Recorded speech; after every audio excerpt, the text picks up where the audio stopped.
ಆ ಜಿಲ್ಲಾಸ್ಪತ್ರೆಯಲ್ಲಿದ್ದ CT scan ಘಟಕ ಏಕಾಏಕಿ ಬಂದಾಗಿತ್ತು. ಜನ ಯಾಕೆ ಅಂತ ಕೇಳಿದರೆ ಸರ್ಕಾರ ನಮ್ಮ ಬಾಕಿ ಕೊಟ್ಟಿಲ್ಲ, ಬಾಕಿ ಬರೋವರೆಗೂ ಸ್ಕ್ಯಾನ್ ಮಾಡಲ್ಲ ಅಂತ ಇಲ್ಲಿನ ಸಿಬ್ಬಂದಿ ಹಠ ಹಿಡಿದಿದ್ರು. ಆದರೆ ಮುಂದೇನಾಯಿತು ಅಂತೀರಾ? ಈ ಸ್ಟೋರಿ ನೀವೇ ನೋಡಿ.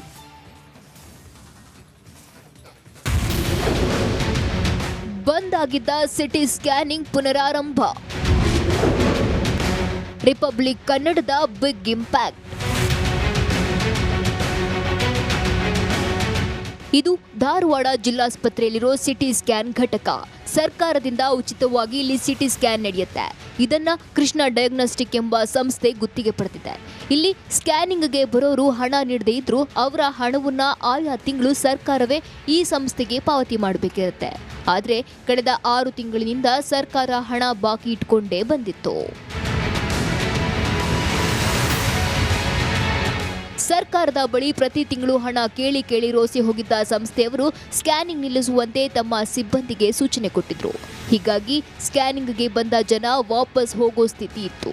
ಈ ಬಗ್ಗೆ ರಿಪಬ್ಲಿಕ್ ಕನ್ನಡ ವರದಿ ಮಾಡಿದ್ದೇ ತಡ ಸರ್ಕಾರ ಸಕಾರಾತ್ಮಕವಾಗಿ ಸ್ಪಂದಿಸಿದ್ದು ಬಾಕಿ ಬಿಲ್ ಜಮೆ ಮಾಡೋ ಪ್ರಕ್ರಿಯೆ ಆರಂಭಗೊಂಡಿದೆಯಂತೆ.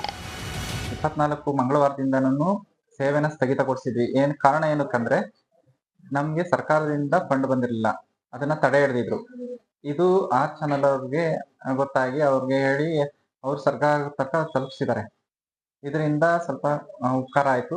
ರೋಗಿಗಳಿಗೆಲ್ಲ ಸೇವೆ ಇವತ್ತಿಂದ ಶುರು ಮಾಡ್ತಾ ಇದೀವಿ ನಾವು. ರಾಜ್ಯಾದ್ಯಂತ ಒಟ್ಟು 14 ಸರ್ಕಾರಿ ಆಸ್ಪತ್ರೆಗಳಲ್ಲಿ ಇದೇ ಸಂಸ್ಥೆಗೆ ಸೇರಿದ ಸಿಟಿ ಸ್ಕ್ಯಾನಿಂಗ್ ಘಟಕಗಳಿವೆ. ಯಾವ ಘಟಕದ್ದು ಬಿಲ್ ಕ್ಲಿಯರ್ ಆಗಿರಲಿಲ್ಲ. ಆದರೆ ರಿಪಬ್ಲಿಕ್ ಕನ್ನಡ ವರದಿ ಬಿತ್ತರಿಸುತ್ತಿದ್ದಂತೆ ಅಧಿಕಾರಿಗಳು ಸಂಸ್ಥೆಯವರನ್ನ ಸಂಪರ್ಕಿಸಿ ನಿಮ್ಮ ಬಾಕಿ ಬಿಲ್ ಮಂಜೂರಿ ಪ್ರಕ್ರಿಯೆ ಆರಂಭಗೊಂಡಿದೆ ಅಂತ ಹೇಳಿದ್ದಾರಂತೆ. ಈಗಾಗಲೇ ನಿಮ್ಗೆಲ್ರಿಗೂ ತಿಳಿದಿರುವಂತೆ ಒಂದು 4 ದಿನ ಆಗಿತ್ತು ನಮ್ಮ ಸಿಟಿ ಸ್ಕ್ಯಾನ್ ಧಾರವಾಡ ಈ ನಮ್ಮ ಒಂದು ಉಚಿತ ಸೇವೆಯನ್ನ ನಾವು ನಿಲ್ಸಿಟ್ಟಿದ್ವಿ. ಆದ್ರೆ ಇವತ್ತು ನಮ್ಗೆ ಇಲ್ಲದ ಪ್ರಕಾರ ನಾವು ಮತ್ತೆ ಮುಂದುವರಿಸ್ತಾ ಇದೀವಿ. ಹಾಗಾಗಿ ಉಚಿತ ಸೇವೆಗಳನ್ನ ಇನ್ನಷ್ಟು ಜನರು ಉಚಿತವಾಗಿ ಪಡ್ಕೊಂಡು ಅವರಿಗೆಲ್ಲ ಹೆಲ್ಪ್ ಆಗ್ಲಿ ಅಂತ ಹೇಳಿ ಉದ್ದೇಶದಿಂದ ನಾವು ಮಾಡ್ತಿದೀವಿ. ಸೂಪರ್ ಫಾಸ್ಟ್ ಇಂಪ್ಯಾಕ್ಟ್ ಮೂಲಕ ಸರ್ಕಾರದ ಕಣ್ಣು ತೆರೆಸುವ ಜೊತೆಗೆ ಜನಸಾಮಾನ್ಯರ ಸಮಸ್ಯೆಗಳಿಗೆ ಸದಾ ಗಟ್ಟಿ ಧ್ವನಿಯಾಗಿ ನಿಲ್ಲುವಲ್ಲಿ ರಿಪಬ್ಲಿಕ್ ಕನ್ನಡ ಮುಂದಿದೆ ಅನ್ನೋದು ಮತ್ತೊಮ್ಮೆ ಸಾಬೀತಾಗಿದೆ. DV Kumar, Republic Kannada, Dharwad.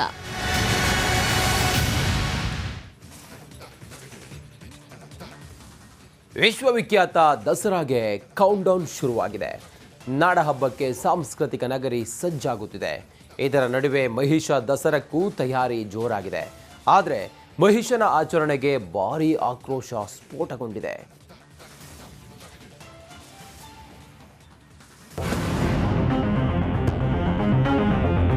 Count down. ವಿಶ್ವವಿಖ್ಯಾತ ನಾಡಹಬ್ಬಕ್ಕೆ ಕೌಂಟ್ ಡೌನ್ ಶುರುವಾಗಿದೆ. ಸಾಂಸ್ಕೃತಿಕ ನಗರಿ ಜಗಮಗಿಸ್ತಿದೆ. ಮೈಸೂರು ದಸರಾ ಉದ್ಘಾಟನೆಗೆ ಕೇವಲ 3 ದಿನ ಬಾಕಿ ಇದೆ. ಎಂದಿನಂತೆ ಈ ಬಾರಿಯೂ ಕೂಡ ಮಹಿಷ ದಸರಾ ಮತ್ತೆ ದೊಡ್ಡ ಮಟ್ಟದಲ್ಲಿ ಸದ್ದು ಮಾಡ್ತಿದೆ.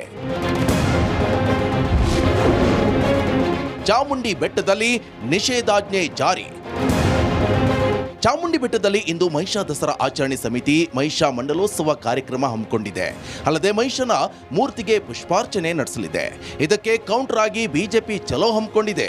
ಈ ಹಿನ್ನೆಲೆ ಕಾನೂನು ಸುವ್ಯವಸ್ಥೆಗೆ ಧಕ್ಕೆಯಾಗದಂತೆ ಚಾಮುಂಡಿ ಬೆಟ್ಟದಲ್ಲಿ ಪೊಲೀಸರು ನಿಷೇಧಾಜ್ಞೆ ಜಾರಿಗೊಳಿಸಿದ್ದಾರೆ. ಇಂದು ಮಧ್ಯರಾತ್ರಿ ತನಕ ನಿಷೇಧಾಜ್ಞೆ ಇರಲಿದೆ. ಇದರ ಮಧ್ಯೆ ಮಹಿಷ ದಸರಾ ಆಚರಣೆಗೆ ಸಚಿವ ಮಹದೇವಪ್ಪ ಪರೋಕ್ಷವಾಗಿ ಒಪ್ಪಿಗೆಯನ್ನ ಸೂಚಿಸಿದ್ದಾರೆ. ಇನ್ನು ನಿಷೇಧಾಜ್ಞೆ ಹಿನ್ನೆಲೆ ಬಿಜೆಪಿ ಚಾಮುಂಡಿ ಚಲೋನ ಕೈಬಿಟ್ಟಿದೆ. ಅಲ್ಲದೆ ಮಹಿಷ ಮಂಡಲೋತ್ಸವ ಕಾರ್ಯಕ್ರಮದ ವಿರುದ್ಧ ಮಾಜಿ ಸಂಸದ ಪ್ರತಾಪ್ ಸಿಂಹ ಆಕ್ರೋಶ ವ್ಯಕ್ತಪಡಿಸಿದ್ದಾರೆ. ಜಿಲ್ಲಾಡಳಿತ ನಮಗೆ ಭರವಸೆ ಕೊಟ್ಟಿರೋದ್ರಿಂದ ನಾವು ಚಾಮುಂಡಿ ಬೆಟ್ಟ ಚಲೋ ಅನ್ನೋ ಕಾರ್ಯಕ್ರಮವನ್ನು ತಾತ್ಕಾಲಿಕವಾಗಿ ತಡೆ ಹಿಡಿದಿದ್ವಿ, ಕೈ ಬಿಟ್ಟಿದ್ದೀವಿ. ಆದರೆ ನಮ್ಮ ವಿಶ್ವಾಸಕ್ಕೆ, ನಂಬಿಕೆಗೆ ಯಾವುದೇ ಕಾರಣಕ್ಕೂ ಧಕ್ಕೆ ಆಗದಾಗೆ ಪೊಲೀಸ್ ಇಲಾಖೆ ಮತ್ತು ಜಿಲ್ಲಾಡಳಿತ ನೋಡ್ಕೊಳ್ಳುತ್ತೆ ಅಂತ ನನಗೆ ವಿಶ್ವಾಸ ಇದೆ. ಪೊಲೀಸರೇನೋ ಚಾಮುಂಡಿ ಬೆಟ್ಟದಲ್ಲಿ ನಿಷೇಧಾಜ್ಞೆ ಜಾರಿಗೊಳಿಸಿದ್ದಾರೆ. ಆದರೆ ಇವತ್ತು ಮಹಿಷನಿಗೆ ಮಾಲಾರ್ಪಣೆ ನಡೆಯುತ್ತಾ ಅಥವಾ ಹೈ ಡ್ರಾಮಾ ನಡೆದರೂ ಆಶ್ಚರ್ಯವಿಲ್ಲ. ಸಚಿನ್ ಜೊತೆ ವಿನೋದ್ ಪಡ್ವಾರ್ಹಳ್ಳಿ, ರಿಪಬ್ಲಿಕ್ ಕನ್ನಡ, ಮೈಸೂರು.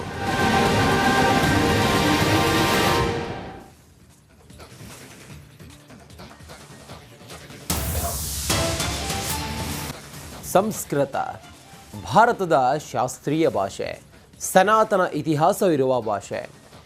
ನಮ್ಮ ಭಾಷೆಗೆ ವಿದೇಶಿಗರು ಕೂಡ ಮನಸೋತಿದ್ದಾರೆ.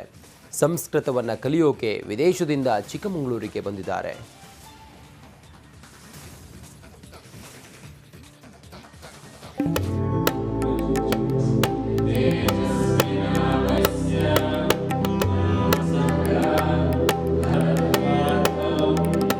ಅಬ್ಬಬ್ಬಾ, ಅದೇನ್ ಭಕ್ತಿ, ಅದೆಂಥ ಶಿಸ್ತು. ಇವರ ಶ್ರದ್ಧೆ ನೋಡಿದ್ರೆ ಎಂಥವರಿಗೂ ಆಶ್ಚರ್ಯ ಆಗತ್ತೆ. ಕಲಿಕೆ ಮೇಲಿನ ಇವರ ಆಸಕ್ತಿ ನೋಡಿದ್ರೆ ಖುಷಿ ಆಗತ್ತೆ. ಅಂದಹಾಗೆ ಇದು ವಿದೇಶಿಗರಿಗೆ ನಮ್ಮ ಸಂಸ್ಕೃತ ಭಾಷೆ ಮೇಲಿನ ಗೌರವ.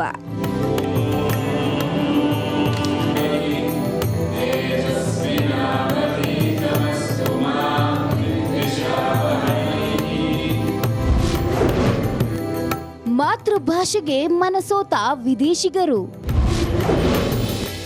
ಚಿಕ್ಕಮಗಳೂರಲ್ಲಿ ಇಸ್ರೇಲಿಗರ ಸಂಸ್ಕೃತಾಭ್ಯಾಸ. ಸಂಸ್ಕೃತ ಭಾಷೆಗೆ ಮನಸೋತ ಇಸ್ರೇಲಿಗರು ಭಾರತದ ಮಾತೃಭಾಷೆ ಕಲಿಯೋಕೆ ಚಿಕ್ಕಮಗಳೂರಿಗೆ ಬಂದಿದ್ದಾರೆ.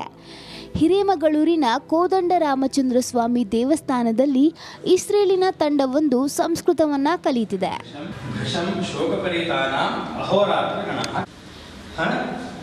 Of those who were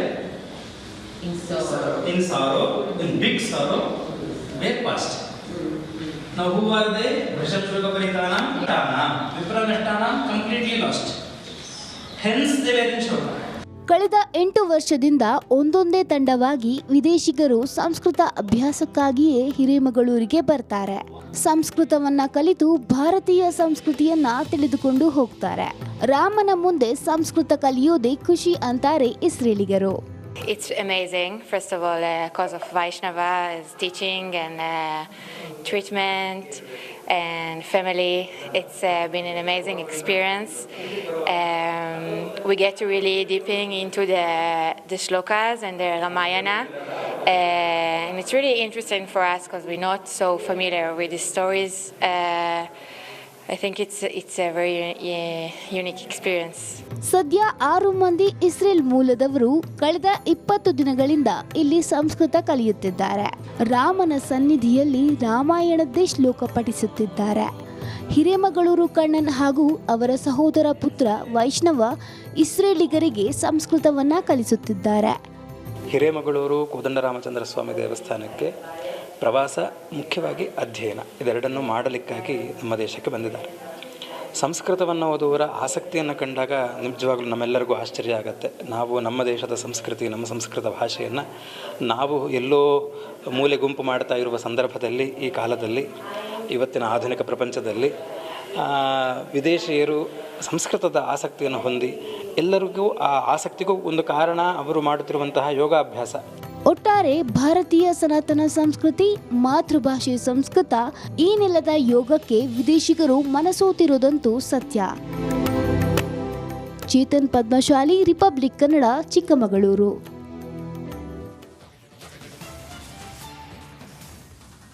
ಆತ 2023ರ ವಿಧಾನಸಭಾ ಚುನಾವಣೆಯಲ್ಲಿ ಸ್ಪರ್ಧಿಸಿದ್ದ ಖಾದಿದಾರಿ. ಆದರೆ ಆತ ಸಾಮಾನ್ಯನಲ್ಲ. ಓರ್ವ ಖಾವಿದಾರಿಗೆ ಬರೋಬ್ಬರಿ 1 ಕೋಟಿ ರೂಪಾಯಿ ಪಂಗನಾಮ ಹಾಕಿದ್ದ. ಇದೀಗ ಕೋಟಿ ರೂಪಾಯಿ ವಸೂಲಿ ಮಾಡಿದ್ದವನು ಅಂಧರಾಗಿದ್ದಾನೆ.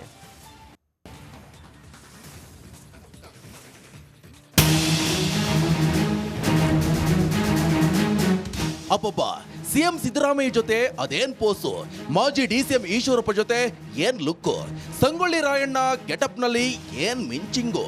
ಇಂಥ ಶೋ ಆಫ್ ರಾಜ ಈಗ ಮಾಡಬಾರ್ದ ಕೆಲಸ ಮಾಡಿ ಕಂಬಿ ಎಣಿಸ್ತಿದ್ದಾನೆ. ಸ್ವಾಮೀಜಿಗೆ 1 ಕೋಟಿ ರೂಪಾಯಿ ನಾಮ. ಅಂದಹಾಗೆ ಈ ವಂಚಕನ ಹೆಸರು ಪ್ರಕಾಶ್ ಮುಧೋಳ. ಈತ 2023ರ ಬೆಳಗಾವಿ ಜಿಲ್ಲೆ ರಾಮದುರ್ಗ ವಿಧಾನಸಭಾ ಜೆಡಿಎಸ್ ಅಭ್ಯರ್ಥಿ. ಇಂತಹ ಪ್ರಕಾಶ್ ಮುಧೋಳ ಕಾವಿಧಾರಿ ಸ್ವಾಮೀಜಿಗೆ ಬರೋಬ್ಬರಿ 1 ಕೋಟಿ ರೂಪಾಯಿ ಪಂಗನಾಮ ಹಾಕಿದ್ದಾನೆ. ಬಾಗಲಕೋಟೆ ತಾಲೂಕಿನ ಸೀಮಿಕೆರೆ ಪುನರ್ವಸತಿ ಕೇಂದ್ರದ ರಾಮರೂಢ ಮಠದ ಪರಮ ರಾಮರೂಢ ಸ್ವಾಮೀಜಿಗೆ ಪ್ರಕಾಶ್ ಮುಧೋಳ ವಂಚನೆ ಮಾಡಿದ್ದಾನೆ. ಎಡಿಜಿಪಿ ಡಿವೈಎಸ್ಪಿ ಹೆಸರಲ್ಲಿ ಕರೆ ಮಾಡಿ, ನಿನ್ನ ಕೆಲ ವಿಡಿಯೋಗಳು ನಮಗೆ ಸಿಕ್ಕಿವೆ, ಚಿತ್ರದುರ್ಗದ ಮುರುಘಾ ಸ್ವಾಮೀಜಿ ರೀತಿ ಗತಿ ಕಾಣಿಸ್ತೀನಿ ಅಂತ ಬೆದರಿಸಿ 1 ಕೋಟಿ ಹಣ ವಸೂಲಿ ಮಾಡಿದ್ದಾನೆ.